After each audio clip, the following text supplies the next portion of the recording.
Okay, students, we're going to do our little short story like I did a couple weeks ago with our skills and strategies. Again, we're working on narrative nonfiction. Narrative is something that is usually told by someone with dialogue present. Usually you'll see words like I, and nonfiction means that they're true events. So in this small story, it's called Blown Away. When Krakatoa exploded. Krakaloa, let's see if I even said that correctly. I'm doing my best here. By Andrew Gunn. Krakaloa. Krakatoa. I say it's Krakatoa. Okay, here we go. These are the skills and strategies that you're going to be learning as I go and read through this. You're going to be learning to ask and answer questions. The skill you're going to learn is the cause and effect. The vocabulary, adages, and proverbs. These are some of the words that you'll see. Agitated, crucial, futile. Some words that you're familiar with. Populous, presumed, smoldering, undiminished, urgency. Okay, and this can also be used as history. So let's go ahead over here.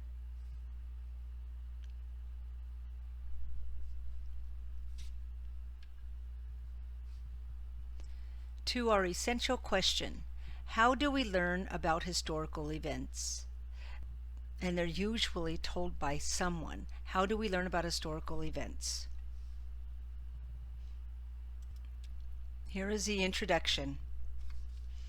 On August 27th, 1883, the island of Krakatoa exploded.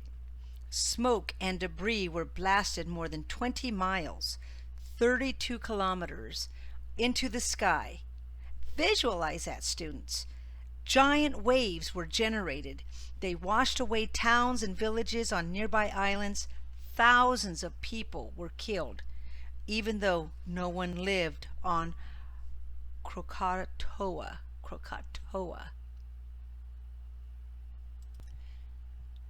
Okay, students, I'll give you a chance to take notes there, and we're going to go ahead and continue with our next paragraph here.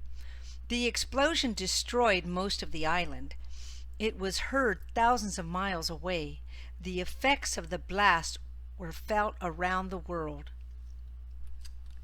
Ash and dust in the atmosphere caused vivid red sunsets for many months. Now I want you to think about that. There's some cause and effects in here, as well as some cause and effects in this first one. But one that I see is obvious. You have the word caused here. The ash and dust in the atmosphere. How was that? The blast caused the blast was felt around the world. Ash and dust was pushed into the atmosphere, and because of that, it caused vivid red sunsets for many months. Moving on up here. Many survivors saw the eruption. That is how we know a lot about what happened when Krakatoa exploded. Many survivors. That means that there are many people who will tell their story firsthand. So let's look at this picture here of Krakatoa. The Illustrated London News. This was from London, so obviously this was in England. From London, or maybe it was the London News giving us this information from another continent. So they actually have pictures, and they have little captions that I can't read, but they're showing you the different things that happened. This is where it was, this is what happened, as you can see, and this is with it being gone. It's kind of like a cause and effect picture once you look at it. This is what it looked like. This was the cause, and then here is the effect of that.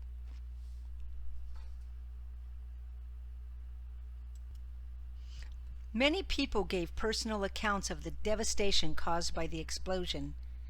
A passenger on a ship, a mother caught with her family in a cloud of ash, and a worker fleeing from the giant wave all told their stories.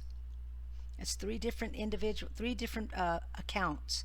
A mother, a passenger on a ship, and a worker fleeing. New Undersea telegraph cables quickly carried the news of the catastrophe around the world. Reading news reports and personal accounts teaches us what the eruption must have been like. So here's another news report right here. When you look at this, it says the position of Krakatoa. Krakatoa is a tiny island in Indonesia.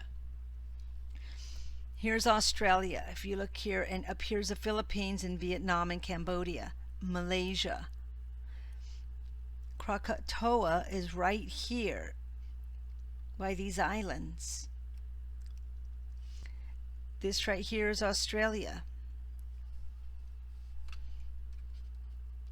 To get a bigger view, this is what they show you here.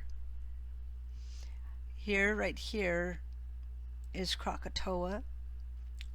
You see these small little islands. Here's Java. Here's your Indian Ocean, Sumatra.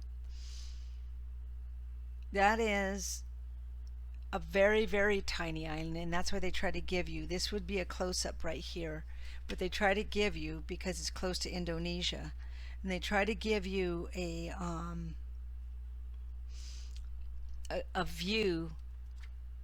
This would be a more realistic view, and this view is from very far. Okay, so this is the position of it. Okay, students, that was just your introduction. Now we start with chapter 1, before the explosion. So we're going to see the cause and effect unfolding in each chapter. Sailors could see the island of Krakatoa as ships passed through the Sundan Strait. The island's highest peak was Rakata. It rose more than half a mile, 813 meters, out of the sea. Farther north on the island there were two smaller volcanic cones.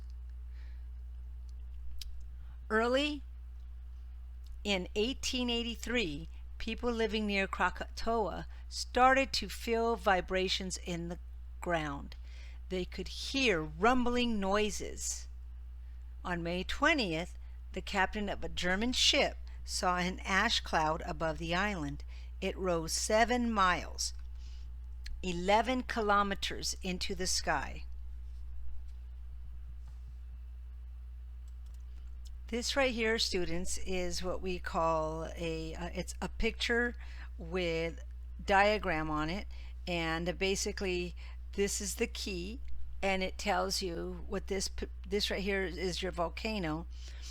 This right here tells you from here to here is kilometers, and as you know, everyone in the world goes by kilometers except the United States. We go by miles. That's why they have miles down here and kilometers up there. So when they show you the 3 volcanoes, which according to this, the island of Krakatoa had 3 volcanoes, and all 3 were involved in the explosion. That's pretty horrific and scary. So according to this, it looks like they were about 3 miles apart. 3 miles apart. And here, of course, in the picture that they show, they make it look very large, but it's not.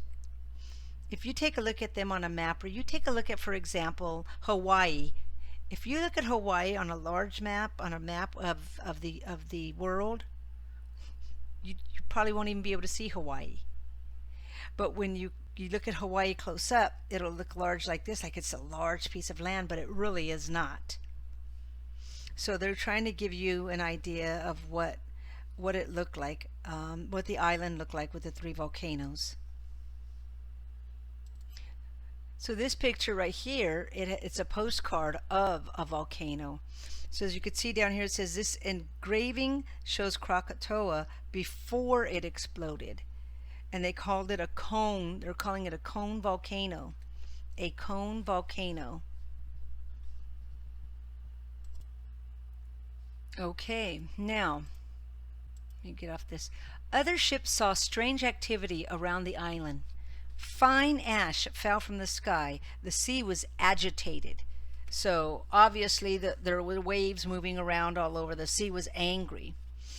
People living on the nearby islands were fascinated by what they saw. Some sightseers went to Krakatoa on a steamship. They climbed up a mountainside and looked into a smoking crater. These are some crazy people. If they had known what was going on inside the volcano, they may have thought it was better to be safe than sorry and decided not to get so close to it. I would never even get near a volcano, even if it hadn't erupted in decades. To me, that's pretty crazy. Very bold and crazy. Okay, students, this right here is an important part of why volcanoes happen. This is called the Pacific Ring of Fire.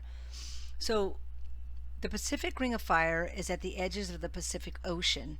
Your Pacific Ocean is, it runs, we have the Pacific Ocean on our side, on the west coast, and then we're over here, as you can see. This would be us, and going across here where I was supposed to go see and visit my son over here in Japan, but I never made it, and I miss him so much. This is where I would have flown directly across. Hawaii is somewhere here where you can't even see it, okay?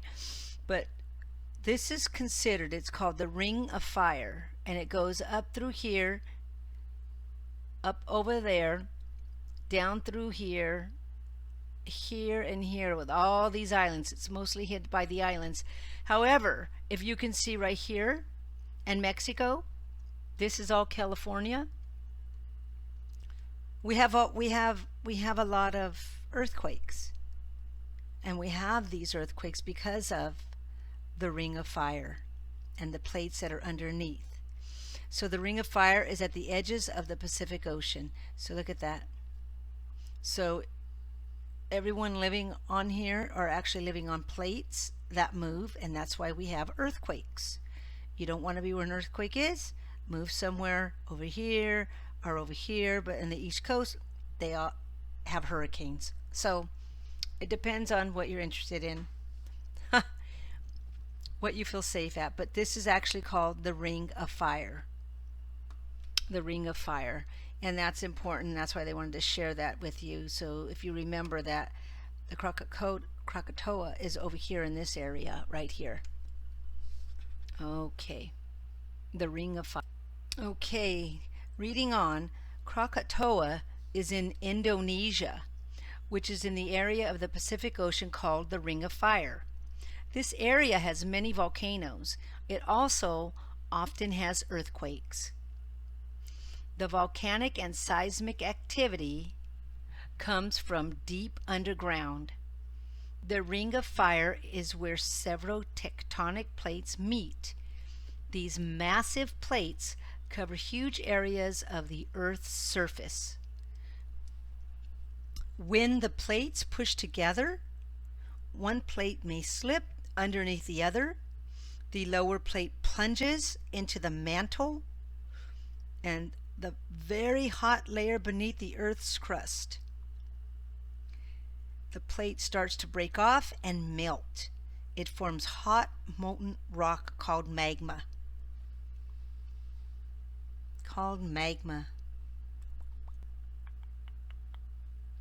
I'm going to try to figure out a way so we can do our volcano projects, because it's pretty cool learning about them.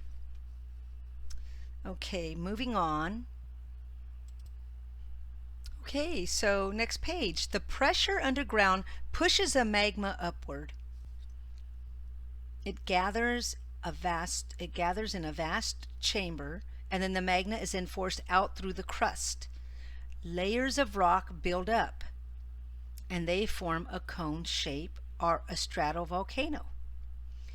The pressure may continue to build until finally it erupts out of the ground. And that's Mother Nature. That's not man-made. It's not anything we did. It's just the earth. So the eruption of a stratovolcano can be violent because the pressure is released suddenly. And the Krakatoa was made up of stratovolcanoes. I thought they said they were cone volcanoes. This is a stratovolcano. So the cone volcanoes are look more narrow on top. This one doesn't. This volcano here right down here. It looks like it's been cut, the top's been cut off. But let's go ahead and read this next one here. The sightseers who looked into the crater, remember those crazy people on Krakatoa, were seeing the start of an eruption. They start the smoke, remember? So the earthquakes were not releasing the volcano's pressure yet. The force was undiminished, but soon it would break out.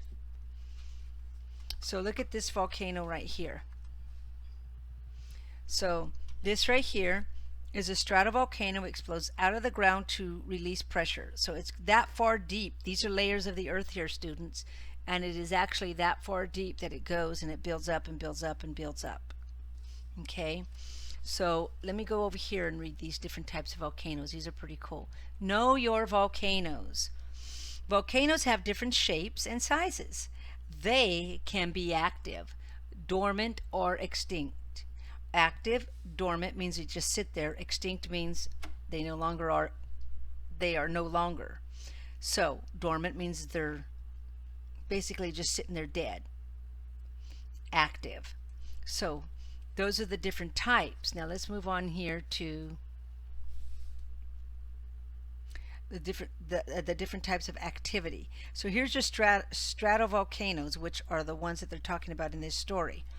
Stratovolcanoes are created when lava erupts and then quickly solidifies. It means it becomes a solid. These volcanoes look like upside down ice cream cones. A shield volcano, they have gentle slopes. They are formed from lava flowing down the sides of a vent. Those are called shield volcanoes. Then we have lava domes.